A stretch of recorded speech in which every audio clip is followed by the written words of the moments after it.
This is a little video documenting my very first time producing a music video. I'm torn apart.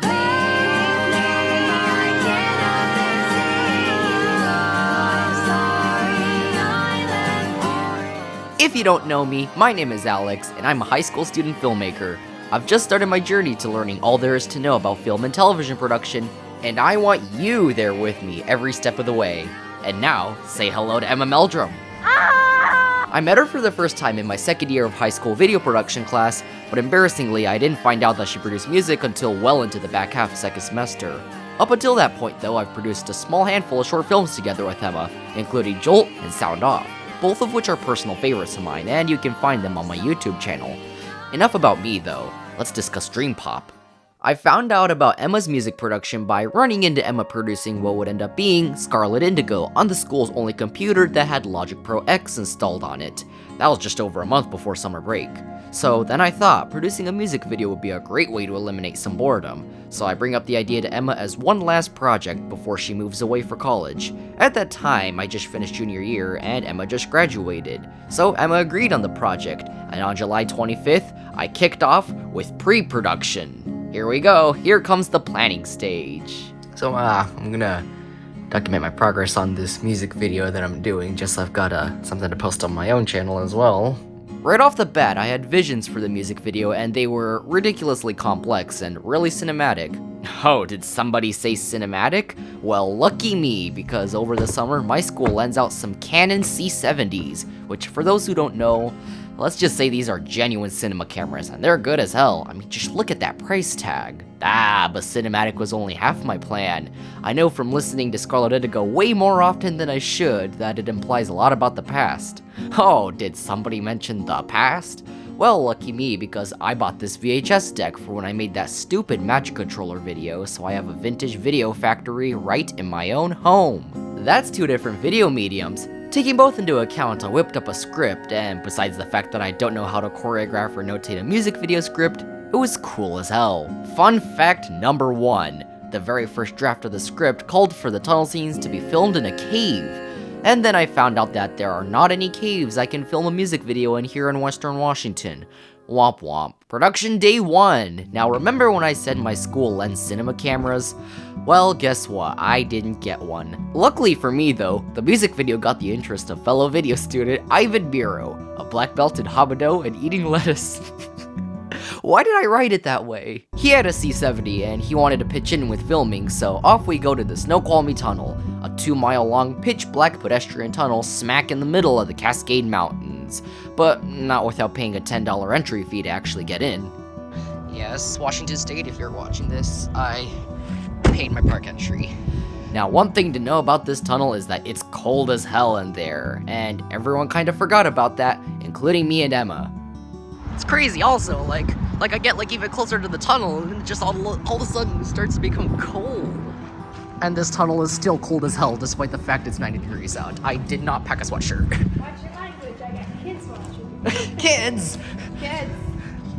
It's 94 degrees out there, but when you're in a tunnel, it's gonna be like, I don't know, 60? And none of us brought... Probably colder. Yeah, none of us brought jackets. So yeah, it got really damn cold. Lucky me though, there's a grocery store 3 miles down the road, and in a crazy miracle, they sold blankets. And the last thing I expected them to stock was a blanket, but went there and what the hell? Lo and behold, they had a queen-size comforter in stock. Folks, I regret to inform that Emma has turned into the Michelin Man. With blanket power, we managed to film the outdoor scenes right outside the tunnel alongside the shots in the tunnel lit with natural light. That's the ones at the very beginning of Indigo. Fun fact number 2. We named the blanket Harold. I don't know why. Production day 2. These scenes we filmed on the Cedar River Trail around the community of Ravensdale. There's a cool looking trestle down the trail where filming went without a hitch, but it did require a bit of a walk to get there, so it led to some interesting discussion. Nothing you can do was actually recorded on my iPhone headphones, so was Seraphim. I had to switch mics, use the ones at my school because my cat chewed on them, and they are now, completely dead. After that, we filmed on the pipeline right away. There's some really trippy looking landscapes which you can see in the latter part of SCARLET.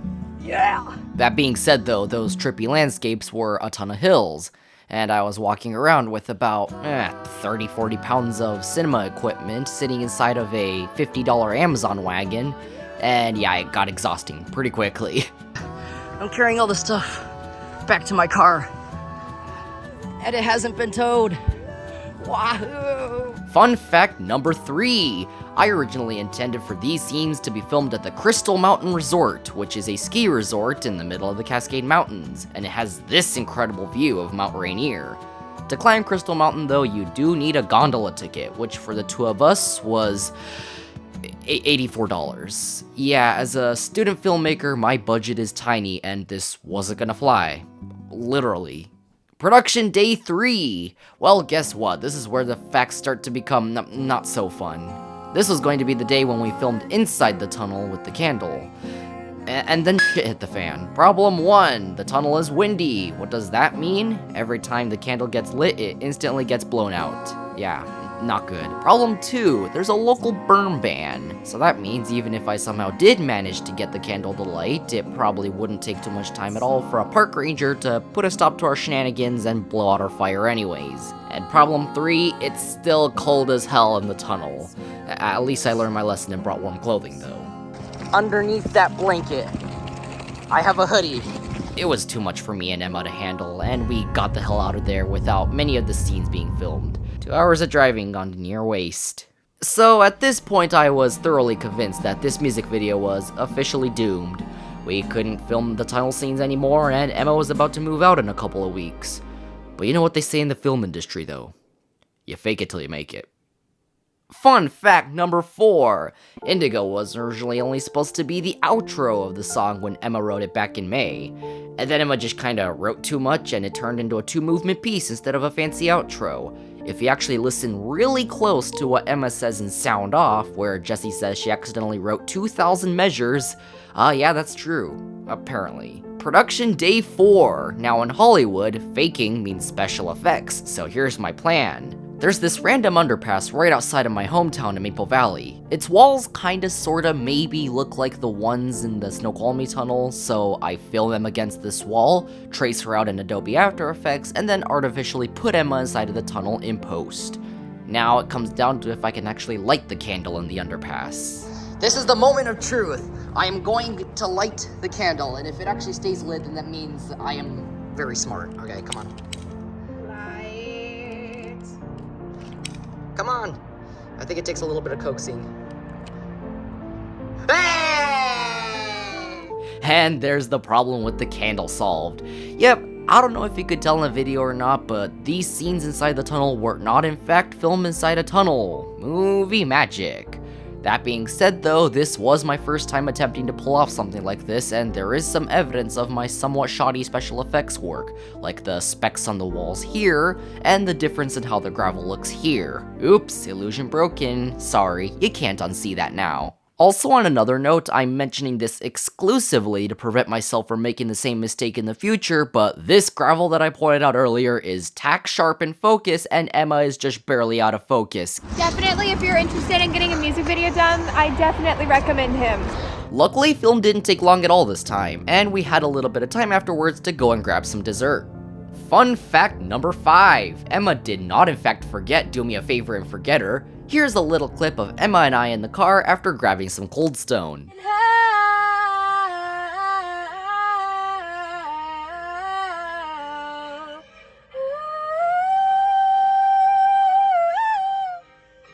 The car's literally shaking, by the way. Production day 5, time to tour the beautiful coastal West Tacoma area to film almost everything we've yet to film in one day. First stop is Point Ruston. We are here in Ruston, over in West Tacoma, and it's hard to see over the cars, but the scenery is gorgeous. And after so long, we finally have our guy. We have our guy. That right there is my friend Bryce. It was actually quite the struggle trying to find our guy to put in the breakup song. One person backed out a few days before filming, and quite understandably, a bunch of people I asked firmly said no to playing the role of an ex-lover in a music video. After that was Point Defiance, where we got sidetracked by ducks before filming the scenes on the pedestrian bridge. I'm filming the ducks too! And then we beatboxed our way over to Chambers Bay Park to film the last set of scenes.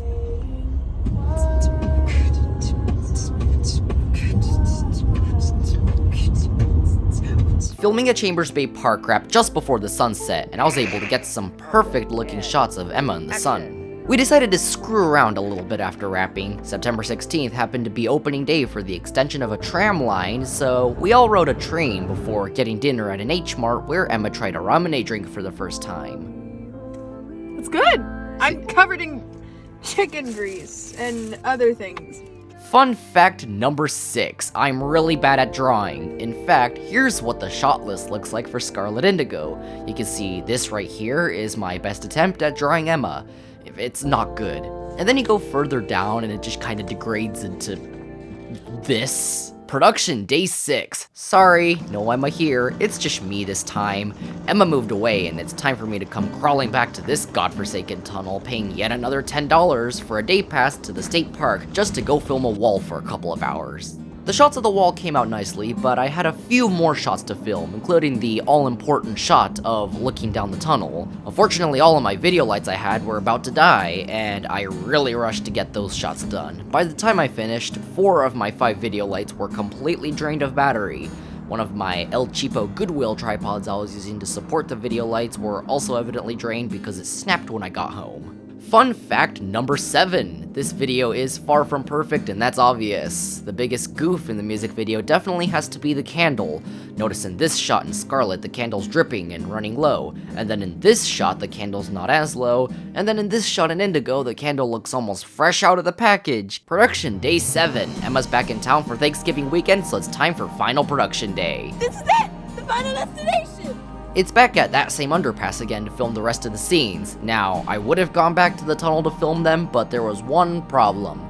The tunnel closes for winterization on November 1st. That means the shots that I would have filmed on a gimbal would now have to be filmed on a tripod, since I have to edit in the background. This is why the camera angle variety kinda suffers in Scarlet, as I only filmed enough backgrounds for at most 3 shots where I envisioned editing in a background in the first place. But I did compensate a little bit with some over-the-shoulder shots though. We did it! We did it, okay. Scarlet Indigo is complete. Fun fact number 8. The original project file for the Scarlet Indigo audio track is unfortunately lost to time. At the very end of the school year last year, the Mac that contained the Logic Pro X file for Scarlet Indigo was completely wiped, and Emma unfortunately does not have a backup. So for anyone that's expecting a karaoke version of Scarlet Indigo, I regret to inform you that's not gonna happen. Post-production. Here we are, ready for long, grueling editing. I started the editing all the way back in mid-September, since I already had enough clips to start shoving them into an Adobe Premiere Pro timeline. Now, here is an important lesson for everybody. Don't use Adobe products. You know why? I did about 90% of this project in Premiere and After Effects, only to find out that some of the artifacts produced by Premiere's color grading looked really bad, especially if you're working with MP4 files.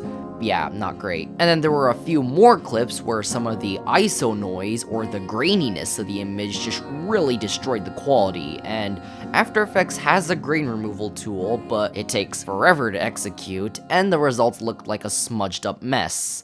So say hello to my new best friend, DaVinci Resolve. Better and faster grain removal tools, a much nicer UI, absolutely legendary coloring features. Seriously, DaVinci has it all. This video is not sponsored by DaVinci or Blackmagic, but boy, I wish I was. Anyhow, the clips I fixed, I just had to re-import into Premiere since I didn't want 90% of my existing work to go away by redoing it in DaVinci. I spent countless hours in the computer lab after school, editing, VFXing, and coloring with emotional support from Arpad, who killed some time by throwing McDonald's barbecue sauces into the ceiling. What goes on in here stays in here. Not to mention the occasional fooling around as I wait for things to render.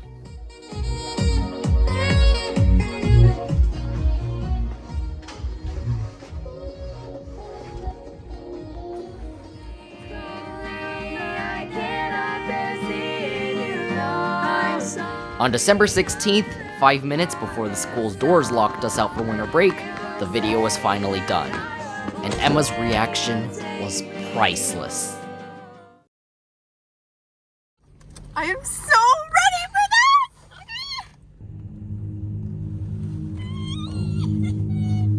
that! I look so cool. And I spent a solid 2 hours on that animation. It looks fantastic. I look so cool. Shout out to Bryce. Shout out to Bryce for Shout out coming to Bryce. in clutch. He was insane. This is one of my favorite clips. I just look so cool. You did a fantastic job, Alex. This shot. And I actually managed to fix this shot in post. I didn't think I was able to fix it in post, but I did it. Oh my gosh, this looks so good. You actually made me look good in this part.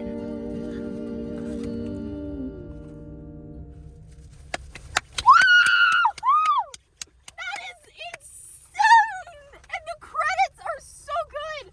This is perfect, Alex. I want to cry. Oh my god. And so this chapter of my video production pathway comes to a close. Little did I know that this would be my first time I would count a project duration by months instead of days or weeks. So much more work went into this than essentially everything I've made before. I can't thank Emma enough for working together with me all these months and just being a really great friend in general. And for everyone that watched this video to the end, I thank you too. Remember to like and subscribe. As always, constellations, see you in the stars.